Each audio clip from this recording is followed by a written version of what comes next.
Hi everyone, and welcome to another Star Citizen Addicts Anonymous. I'm Nikki Batgirl D'Angelo. This is episode 40. On today's show, we'll talk briefly about the news. There wasn't a whole lot.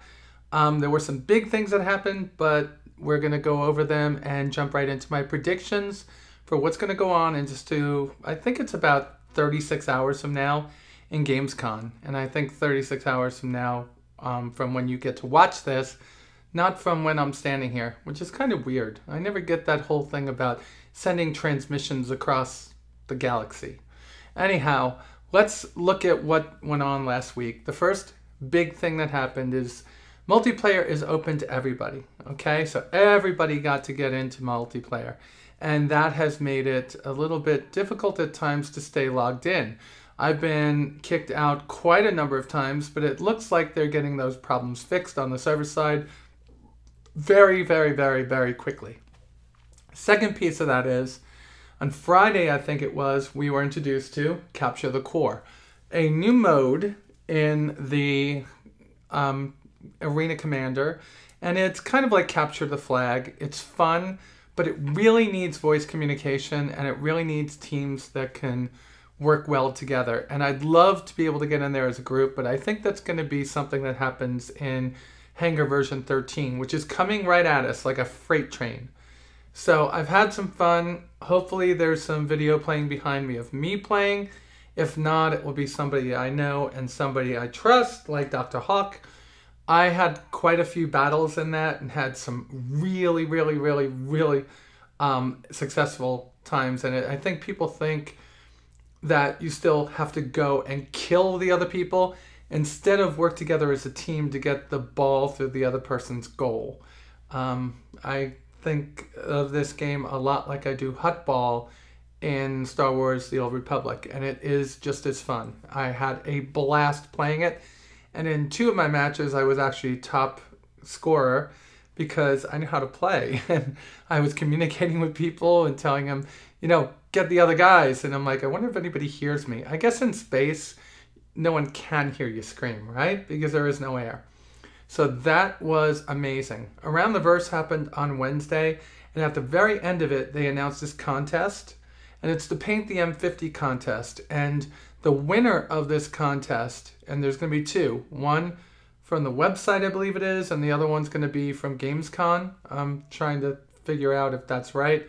It'll be up in the show notes or down here if that's not the case. And all you got to do is take a gray box image and paint it. And the best paint scheme is going to win an X55 setup and a playseat flight chair, which looks really awesome. And, you know, if we don't have, you know, if I don't get a chance to win that, that's definitely something that's going to be on my list of items to get for this studio. So when I start doing more videos in game, I can use it as kind of like the commander's chair. It's a really cool looking chair.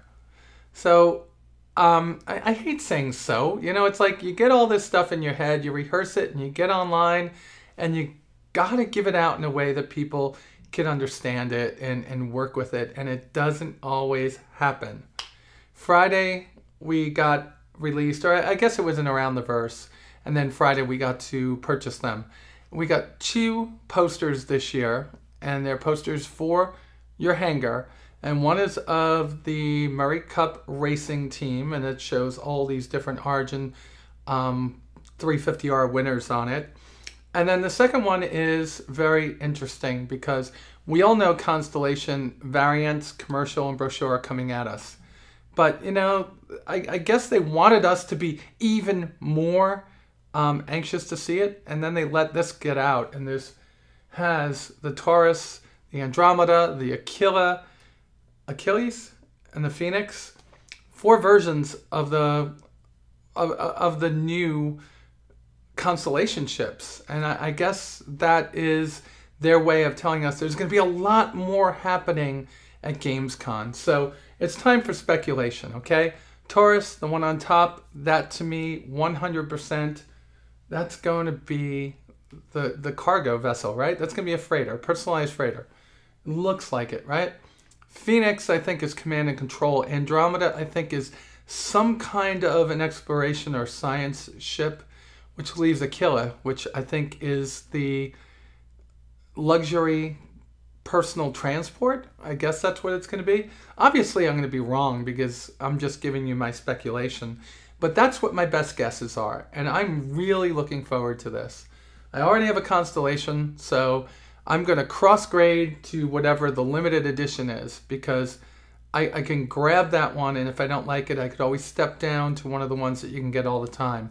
Limited ships are important because they come around once in a blue moon, and sometimes, like the Vandal Scythe, only come around once and don't come back. So if you're looking to get one of these ships and you want the limited edition, make sure you have the funds available. Somebody told me that the best way to do that is to get ready and buy yourself gift cards now. And then when the ship goes up for sale, you can buy it and get through it a lot quicker. Only they were talking about something different. I don't know how I feel about giving you this story because I know some people are going to be upset. But it is a story nonetheless. I got an email, and so did many of the other people that have reached concierge status last Friday, I believe it was. And in the email, it said, essentially, we are making available 1,000 10-inch Constellation models for you to purchase for $100. Now, these are those cast iron, or I'm not sure if they're the plastic, but they're really, really, really, really detailed, and they have a certificate of authentication inside of it. They're high end, right? They didn't go and just get a plastic model specialist that was going to put out something that doesn't have detail. They went overboard with these. And they were supposed to be part of, I guess, the Wing Commander or Fleet Commander, one of those higher end packages. And they asked the people that were supposed to be the only ones to get those, would it be okay to make them available for sale from time to time?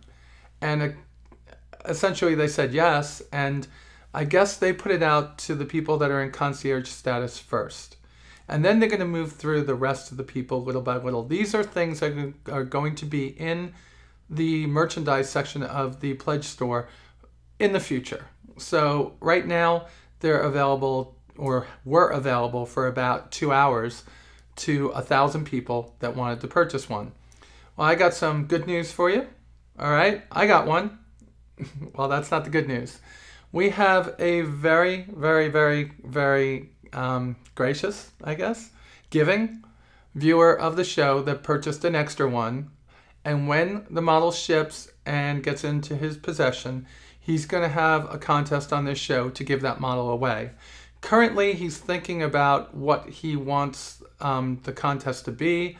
But coming up sometime in September, we are going to have a contest, and the giveaway prize is going to be a 10-inch model of the Constellation. I might be getting another one also. I'm not sure. If I get two, there'll be two separate contests, not one. And I think one of them, we're going to try to think of a charity and maybe auction it off. I don't know. One of them is going to be an outright contest, and the other one might have something to do with charity work as we get closer to Veterans Day. I like to give money to, or make donations to different charities for the survivors of servicemen that have died in battle. So think about that while we're waiting, okay? Next piece is going to be what's happening at GamesCon. Well, GamesCon last year, they demoed the Hangar, and that was the big reveal. And then by the end of the month, the Hangar came out. We all got to get into it, and I rushed out there and jumped into my Aurora. A couple weeks later, my Aurora had somehow managed to multiply into a Constellation, an Aurora 325A, and a Freelancer. Somehow. I have no idea how that happened. But at this point, I have a number of ships. I've consolidated a couple to get a couple of big ones. But that was the big reveal last year. So this year, the reveal is going to be the upgraded Hangar, right? So we're going to have the upgrades to the Deluxe, the Discount, and the Business Hangar, and the Asteroid Hangar is going to be released. That's a given. We're going to see them in action, and sometime after GamesCon, we're going to be able to get them. Second thing that's a given is the Constellation. We just talked about that, right? Constellation is going to be revealed to us in-game. We're going to be able to see it, walk around it, and have it in our hangar sometime after GamesCon, maybe during GamesCon. So what else is coming up? Well, there's quite a lot to talk about there. First thing I want to tell you is that my guess is that we're going to see some kind of preliminary details given on the race system. Why do I believe that? They gave us the M50, they're talking about the 350R, and you had Sandy and you had Ben going back and forth about the 350R and the M50 and which one was faster. So I think that's going to happen. We're probably going to be able to get the 350R soon in a limited sale. How do I know this? I don't. It's just a gut. I have this gut that they're going to start letting us have some of those ships. I believe the Gladius is going to be released to us soon after GamesCon, as are a couple of new modes in Arena Commander, along with being able to group with your friends and being able to communicate somehow in-game. So I think that we're going to get to a point where we are having a lot more fun inside of Arena Commander, and they're giving us more things to do, thus giving us a lot more ships. The ships that I believe are going to come out besides the Gladius are going to be the Gladiator within a month or two afterwards, and any other single-seat fighter that's available beyond that. So that means that we're going to be fighting in every vessel that we've purchased up to this point, except for just a few. And those would be like the Xi'an Scout. I think that has a little bit of more detail level to get done. They have to get the damage states done, and they really have to make it hangar ready, and that's going to take a little bit. And I don't know what else to say. Mustang is coming at us, Gladius is coming at us, Gladiator's coming at us, M50 hit us. Those are going to be ready. So what happens about multiplayer ships?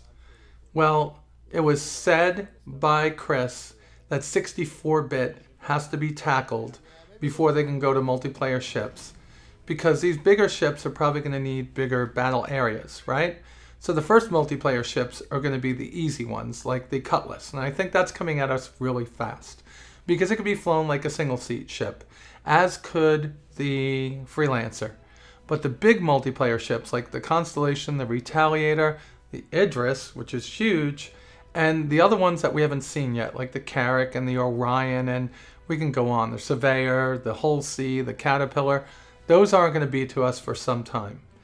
The 64-bit question, I've tried to contact some people over at CIG to give us a heads up on what that could mean to us.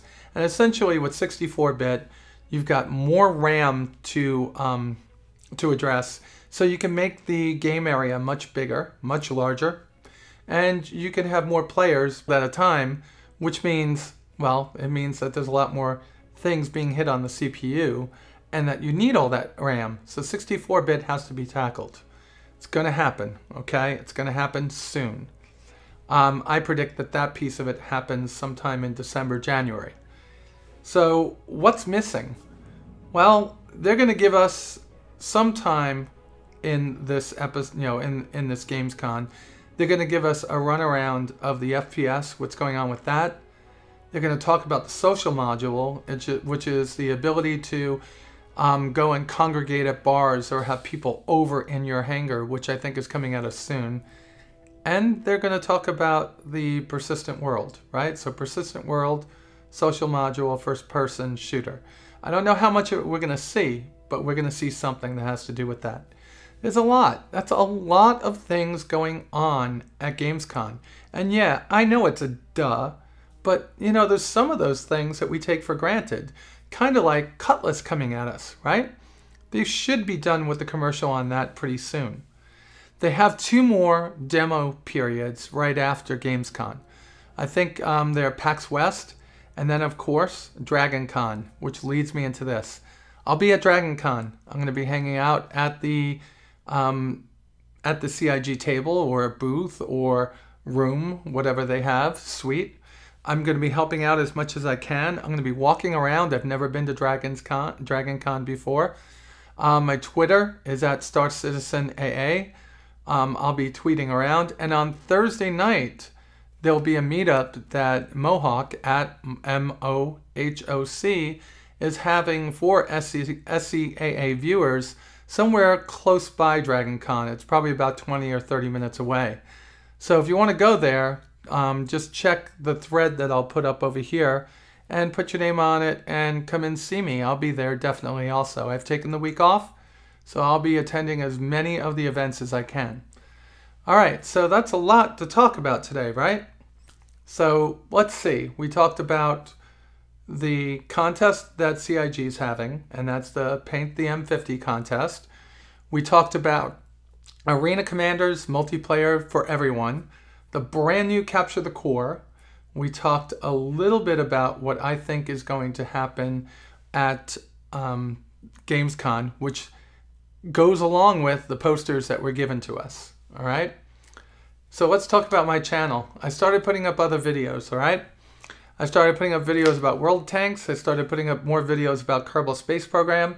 And I'm going to be putting up videos about my second favorite game, Elite Dangerous. So why did I get into Elite Dangerous and why did I take this? Well, this approach. Well, I want you to know that I'm doing videos for those. But Elite Dangerous has a lot of the same aspirations as Star Citizen. And there's enough room in this universe for both of these games. Elite Dangerous took the approach of getting a working game out there and then adding everything into it, as opposed to Star Citizen, which is taking the approach of let me build it right and then put it out. So you're getting module by module out. Neither way is better. Both games are starting off differently.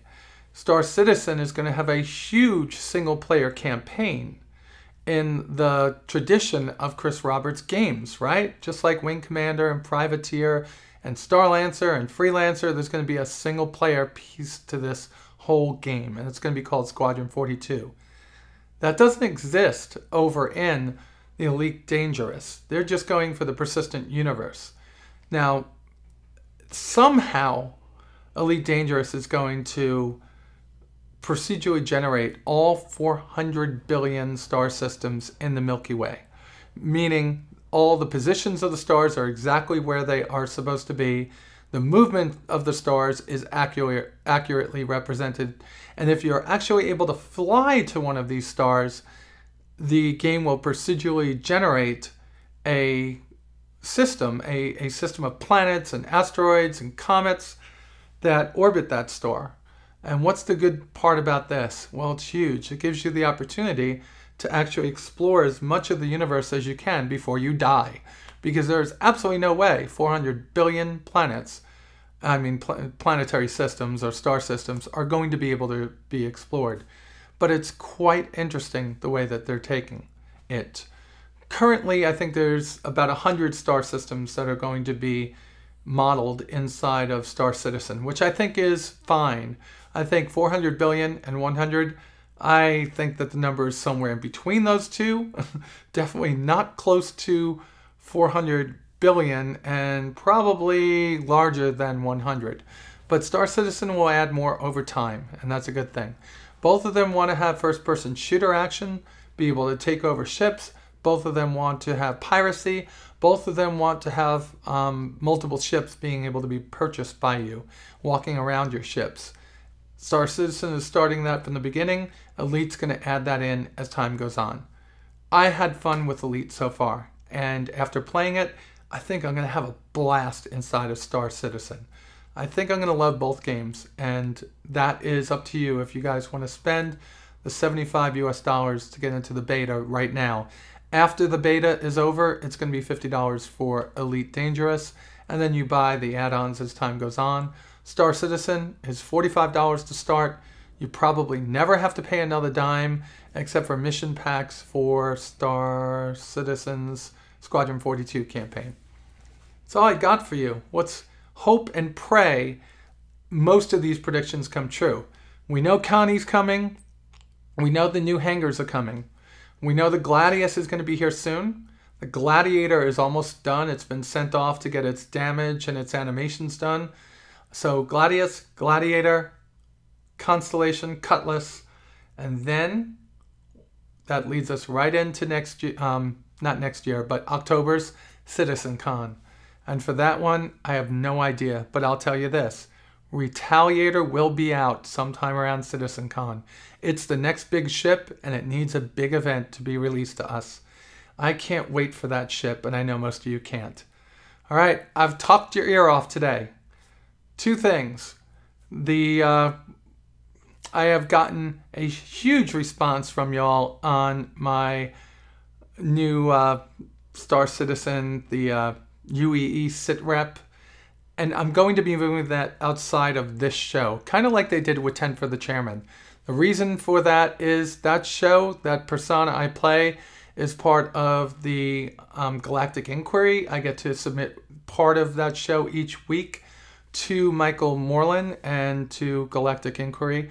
And I think I'm going to keep that separate. That way I can have one of my news stories on the show, and then he can point the people to the rest of my news stories on that show. So SitRep is going to be moved outside of SCAA, and that's where it belongs. Never belonged in my original show, but I wanted to test it and see how you guys were going to like it. And what that means now is I gotta work over this. I've got to really work over my green screen studio and that new desk to turn it into the console, that space-looking desk that I wanted. That's all I got for you this week. I'll be talking to you in some special reports throughout the week as we get more details on what's going on. So until then, y'all be safe out there, and I'll talk to you soon. Bye.